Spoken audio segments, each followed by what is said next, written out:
Homeland Security and House Agriculture Committee member, Cammack. And Congresswoman, it's great to see you this morning. Our cameras, Bill Maluzhin, who is doing a fantastic job at the border, talked to some of the migrants, and some of them said, oh, well, we're going to Miami. Others said, well, we're going to fly to Houston. They are going wherever they want to go throughout the country.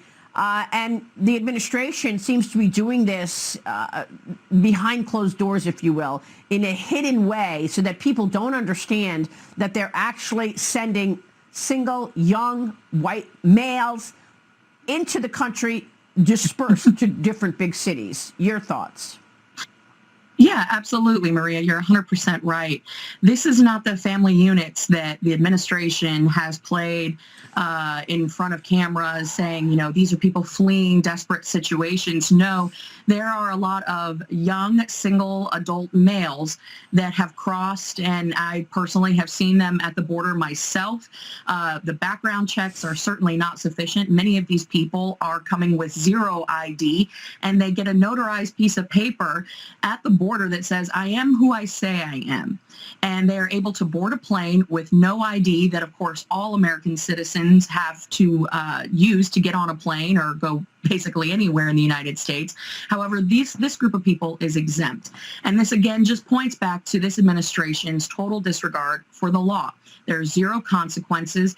And the most disturbing thing that I've seen thus far is the fact that we have less than 300 people that have been logged into the system for the Remain in Mexico policy, which the courts ruled the administration had to enforce and uphold several months ago. We are in an invasion at this point here on our southwest border, and this administration is doing nothing to curb this. This is such an extraordinary situation. I mean, you just mentioned the Remain in Mexico. So the administration enrolled 267 illegal migrants in the Remain in Mexico program in December. The Trump-era program was abolished as soon as President Biden took office. Then we had to hear from a federal judge to rule that it was unlawfully abandoned. The judge ordered the administration to restart it, Congresswoman. You know this. We all know this. They were very slow to actually put it in place. And I said on the air many times that my sources at the border were telling me they're not going to reinstitute Remain in Mexico. I'll believe it when I see it. And now we see that they are slow walking this. 267 people sent back to Remain in Mexico. Compare that to the 2 million people that were apprehended all last year, and the 650,000 gotaways that were seen on surveillance cameras. How could they actually tell us that they're reinstituting Remain in Mexico when it was only 267 people? Well, and that's the thing, Maria, they can't. You know, this is absolutely a total failure, and it is a crisis that was generated by the Biden administration. Yesterday, Biden is getting ice cream. Meanwhile, on a daily basis, in just one of the 9 sectors, we're seeing upwards of 2,000 people coming across and being apprehended. And as you just hit on, that doesn't include the gotaways or the known terrorists or the known individuals that are on the terrorist watch list.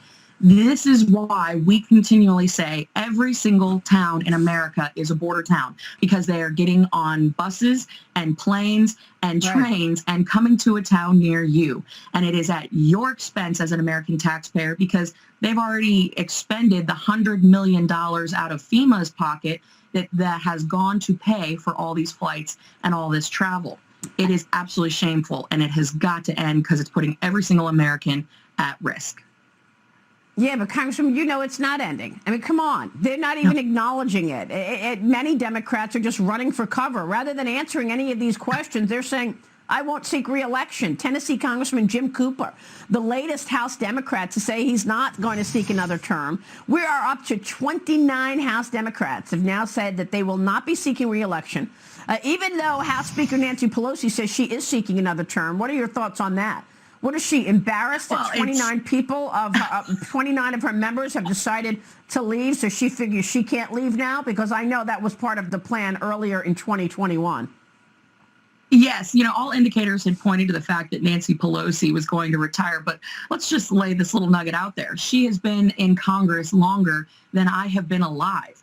She has been in office for 34 years, and in that 34 years, we can point to the fact that things have not gotten better since she has been in office. And I think she feared more than anything that she was going to be a lame duck speaker. And if there's anything we know about Nancy Pelosi, it's that she revels in control, because that is what her agenda, that is what Biden's agenda is all about, dependency and control. And she has been losing grip on her caucus. We know that she is seeing the writing on the wall with the mass number of retirements. This is going to be a red wave that nobody has seen, and she is holding on for dear life at this point. Yeah. Well, we'll be watching all of that. Congresswoman, it's good to see you this morning. Thanks very much. Congresswoman Kat Cammack joining us.